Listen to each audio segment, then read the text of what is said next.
আজ আমাদের পুরো জাতি গভীর শোক ও বেদনায় নিস্তব্ধ।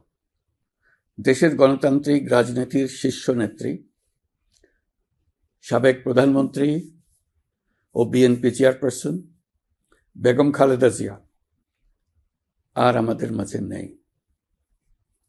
ইন্না লিল্লাহি ওয়া ইন্না ইলাইহি রাজিউন।